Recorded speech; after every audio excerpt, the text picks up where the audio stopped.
நேற்றிரவு அடித்த லூட்டியால் அனைவரும் வெகுநேரம் உறங்க 11 மணி அளவில் துயில் கலைந்த நம் வருண் எழுந்தவுடன் அவன் ஒரு தலையாக காதலிப்பவளின் முகம் காண, பாவி படுத்துறையேடி, என்ன எவ்வளவு அமைதியா படுத்திருக்கா பாரு, ஏண்டி என்ன விட்டு விலகி போற என நினைத்தவன் விரக்தியாய் கையை தரையில் கொட்டுவதாய் நினைத்து ரகுவின் முதுகில் கொட்ட பதறியடித்து கத்திக்கொண்டு எழுந்தவனால் அனைவரின் உறக்கமும் கலைந்து திடுக்கிட்டு விழித்தவர்கள்.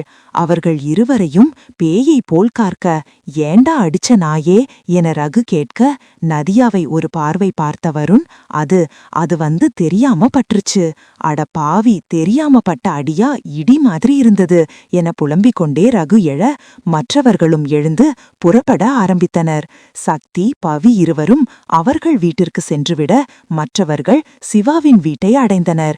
இன்று சிவாவின் பிறந்த நாள், நாளை கிருஷ்ணரின் பிறந்த நாளாக இருக்க முந்தைய தினமே வீட்டை சுத்தம் செய்து இன்றைய சிவாவின் பிறந்த நாளுக்கான ஏற்பாடுகள் தடபுடலாக இருந்தது.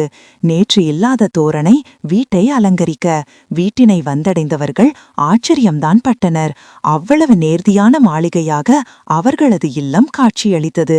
ராஜமாணிக்கமும் கனகவள்ளியும் முன்பே சென்றிருக்க மற்ற அனைவரும் தயாராகி முற்பது கிலோமீட்டர் தொலைவில் இருக்கும் அவர்களது குலதெய்வமான பத்ரகாளியம்மன் கோவிலிற்கு செல்ல ஆயத்தமானர். இவர்கள் இங்கு கிளம்ப சிவாவின் வேண்டுகோளிற்கு இணங்க சக்தியின் வீட்டாரும் கிளம்பினர். ஒரு வழியாக 3 கார்களில் அனைவரையும் அடக்கி கூட்டி சென்றனர். அனைத்து கார்களும் ஒரு குறிப்பிட்ட இடத்தில் நிற்க, இதற்கு மேல் ஒத்தையடி பாதை வழியாக செல்ல வேண்டும் என்பதால் அனைவரும் இறங்கினர். பவி வீட்டாரும் இன்னொரு காரில் வர சக்தி பைக்கில் வந்து இறங்க அவர்களை பார்த்து அமைதியாக நின்றிருந்த நாராயணன் தாத்தா நடக்க ஆயத்தமானார். இறங்கிய கந்தன் தாத்தாவும் அமைதி காத்து நடந்து வர பேரப்பிள்ளைகள் இதை பார்த்த வண்ணம் பெரியவர்களை முன் அனுப்பி நடந்து வந்தனர். என்ன இந்த பெருசுக சைலண்டா மெயின்டைன் பண்ணிக்கிட்டே போகுதுங்க என வருண் கேட்க, திடுப்புன்னு எப்படி பேசுவாங்க, நாம தான் ஏதாவது பண்ணணும் என நதியா கூற, பண்ணிட்டா போகுது வருண், டே ஏதாவது எக்கு தப்பா பண்ணிடாத என ரகு கூற, அதெல்லாம் நாங்க பாத்துக்குவோம் என வயல் வரப்பில் நடந்து கொண்டிருந்த கந்தன் அருகில் ரகுவை துரத்த சொல்லி அவன் ஓட அவரை இடித்த வண்ணம் வரப்பில் அவருடன் அவருக்கு அடிபடாதவாறு சரிந்து விழ, ஏ என்னப்பா பண்ற, விடு, இப்படியா ஓடி வருவ, ஏதாவது அடிபட்டிருந்ததுனா என அவர் கேட்க, தாத்தா நல்லா இருந்தது போதும், இப்போ உங்க அண்ணா பாருங்க எப்படி வேகமா உங்ககிட்ட வந்து காட்டியிருக்காரு, வலிகாகிற மாதிரி ஆக்ஷன் பண்ணுங்க என கூற அவரும் காலை தடவியவாறு நாராயணன் அருகில் வந்தவுடன், என்னப்பா இப்படி பண்ணிட்ட, இப்படியா ஓடி வந்து இடிப்ப என காலை நீவ, என்னப்பா வருண் இதெல்லாம் என்ன விளையாட்டு, என்ன ரகு நீங்க சின்ன பசங்களா, ஓடி பிடிச்சு விளையாட உங்க விளையாட்டு தனத்தால இப்ப என்ன ஆயிருக்கு பாருங்க, வருண் இப்படிதான் கண்ணு முன்னு தெரியாம ஓடுவியா, ஒரு பெரிய மனுஷன் நடக்கிறது தெரியாம என கோவத்தில் வசைபாடிக்கொண்டே கந்தனை எழுப்ப கை நீட்ட ஆனந்தமாக அவர் கைப்பிடித்து எழுந்தவர், என்னப்பா ரொம்ப அடிபட்டுடுச்சா என அவர் கேட்க, பல வருடங்களுக்கு பிறகு கிடைத்த தன் அண்ணனின் அன்பினால் அவரை ஆற தழுவினார்.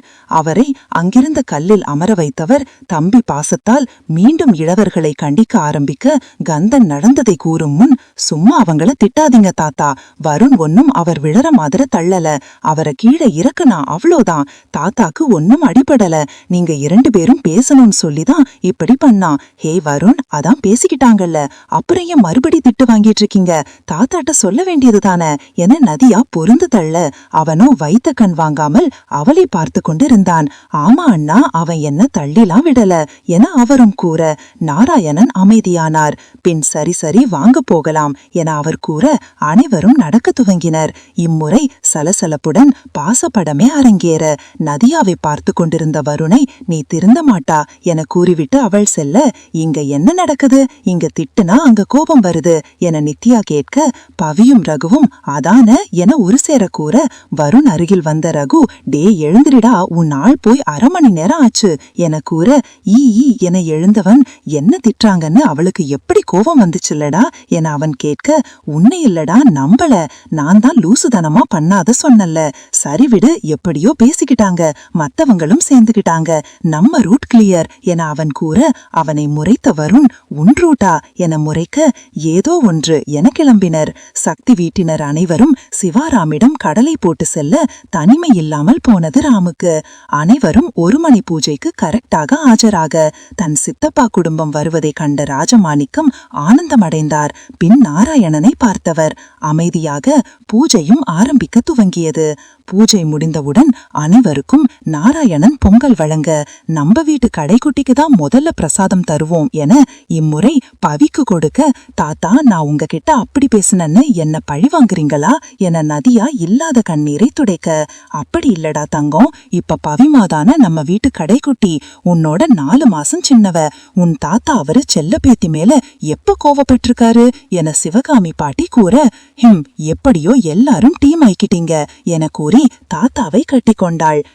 தாத்தாவுக்கெல்லாம் ஹக்கு கிடைக்குது, சேர்த்து வச்ச எனக்கு என வருண் வாய்விட்டே புலம்ப, நங்கேன்னு ரகு ஒரு கொட்டு விட, பாவி வலிக்குதுடா எங்க, அங்க பாருடா தாத்தா உன்ன கூப்பிடுறாரு என அவன் கூற, அவர் வருண் இங்க வா ராஜா என பிரசாதத்தை கொடுத்தார். பின் அனைவருக்கும் கொடுத்தவர் கலையரசன் ஓரமாக நிற்க, ஏயா சின்னவனே உனக்கு தனியா சொல்லணுமா, இங்க வா என கொடுக்க, என்ன மன்னிச்சிடுங்க அப்பா என அவன் அவர் காலில் விழ, டே சின்னவனே எழுந்திரியா, கோவில்ல இப்படியெல்லாம் விழக்கூடாது என கொஞ்ச நாளுக்கு அப்புறம் தாயா எல்லாம் தெரிஞ்சது. அப்பயே நான் என்க உங்களை கூப்பிட்டு இருக்கணுமாமா, எங்களை ஆசிர்வாதம் பண்ணுங்க என மீனாட்சி தன் கணவனுடன் மீண்டும் அவர் காலில் விழ அவர்களை ஆசிர்வதித்தார். நீங்க இனி நம்ம வீட்டுல தாயா இருக்கணும், இன்னைக்கே வந்துருங்க, இனியும் ஒரு நொடி கூட என்னால் உங்களை விட்டு இருக்க முடியாது என அவர் கூட தலையசைத்து வைத்தனர். கலையரசன் அண்ணா என அழைக்க, அதற்கு ஏற்றவாறு வருண் எங்கள் வீட்டில் எல்லா நாளும் கார்த்திகை பாடலை ஓடவிட வானத்தை போல படமே அரங்கேறியது. உண்மையான பாசபந்தங்கள் இணைவதற்கு சின்ன தூண்டுதலை போதுமானது, எவ்வளவு காலப்பிரிவு என்பது பெரிதே இல்லை. அங்கு வந்த பூசாரி இன்னைக்கு தாயா எல்லாம் நிறைஞ்சிருக்கு என அனைவருக்கும் திருநீறு இட்டார். பின் ஒரு வழியாக சிவாவும் ராமும் பெரியவர்களிடம் ஆசிர்வாதம் பெற, ரகு தவி அருகில் சென்று நாமளும் வாங்கலாமா என மெதுவாக கேட்க, அவள் கால்களில் பலத்த மிதியை வாங்கியவன், தாத்தா உனக்கு முதல்ல தரன்னு நிறைய கொடுத்துட்டாரு போலடி, என்ன வலி என நகர்ந்தான்.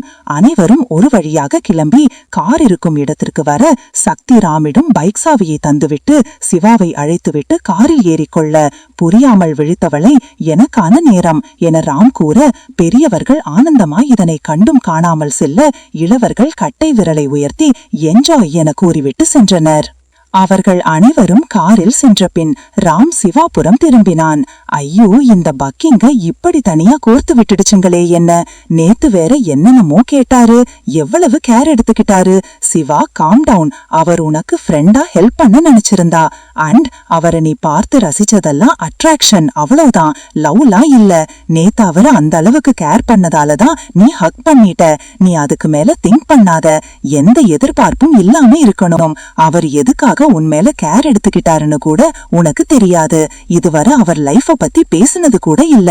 வீணா எதிர்பார்த்து ஹர்ட் ஆகிடாத, கன்சாமாகாம எதுமில்ல ஓகே என தனக்குள்ளே நினைத்து கொண்டிருந்தவளை அவள் முன் சொடக்கிட்டு, என்ன மேடம் டே ட்ரீமா சிலை போல நிக்கிறீங்க, அது ஒண்ணுமில்ல, நீங்க ஏன் இப்படி பண்ணீங்க, நாமளும் வீட்டுக்கு போயிடுக்கலாம் இல்ல அவங்க கூடயே என கேட்டவளை, ஹலோ மேடம் என்ன நான் கேட்டது மறந்துடுச்சா, வா கிளம்பலாம் என அவன் கூற, அவன் பைக் ஸ்டார்ட் செய்த பின் அவன் பின் அமரப்போனவள், அது எனக்கு சிங்கிள் சைடு அவ்வளவா பழக்கம் இல்ல, டபுள் சைடு தான் உட்காருவேன், புடவை கட்டிட்டு சிங்கிள் சைடு தான் உட்காரணும், சோ மெதுவா போங்க என ஏறி அமர்ந்தவள் அவனை பிடிக்காமல் பைக்கை இறுக்கமாக பிடித்து கொண்டு கிளம்பலாம் என்றாள். பாரா மேடம் என்ன பிடிக்க மாட்டாங்களோ என நினைத்தவன் முதலில் மெதுவாக ஓட்டியவன் சீபீடாக செல்ல அவன் தோள்பட்டையை இறுக்கமாக பற்றி கொண்டாள். அப்படி வா வழிக்கு என நினைத்து வெற்றி புன்னகை சூடினான். அவள் கைப்பட்டதும் மெதுவாக அவன் செல்ல, அடபாவி சரியான திருடனாயிருக்கானே, இந்த ஜீவனும் இப்படியெல்லாம் யோசிக்குமா என நினைத்து கொண்டிருந்தவள் வண்டி வீடு செல்லும் வழியை விட்டு மற்றொரு புறம் சென்று கொண்டிருப்பதை இப்போதே கவனித்தாள். ராம், என்ன இந்த பக்கம் போறீங்க, இது வேற ரோடுங்க என கூற, எனக்கு தெரியும் மேடம், நான் உன்னை வீட்டுக்கு கூட்டிட்டு போறேன்னு சொல்லலையே என கேட்க, வேற எங்க போறோம்? ஹனிமூனுக்கு என்றார் ராம். என்ன என அவள் திடுக்கிட்டு அவன் மீதிருந்த கையெடுக்க, ஹே சில், பயப்படாத, இன்னும் கொஞ்ச நேரத்துல நீயே தெரிஞ்சுப்ப என டவுனில் உள்ள ஜவுளி கடை முன் நிறுத்தினான். இங்க எதுக்கு நிறுத்துனீங்க என்றார் சிவா. நீ உள்ள வா, போலாம். ஃபர்ஸ்ட் உனக்கு கம்ஃபர்டபுளா ட்ரெஸ் வாங்கிட்டு அப்புறம் நாம போக வேண்டிய இடத்துக்கு போலாம் என அவளை உள்ளே அழைத்துச் சென்றான். பின் அவள் ட்ரெஸ்ஸை எடுத்துவிட்டு மாத்திக் கொண்டு வந்த பின் இருவரும் ஆசிரமம் சென்றனர். ராம் அங்கு அனைத்து ஏற்பாடுகளும் செய்திருந்தான். அங்கிருந்த குழந்தைகளுக்கும் வயதானவர்களுக்கும் உடை, உணவு ஏற்பாடுகளும் செய்திருந்தான்.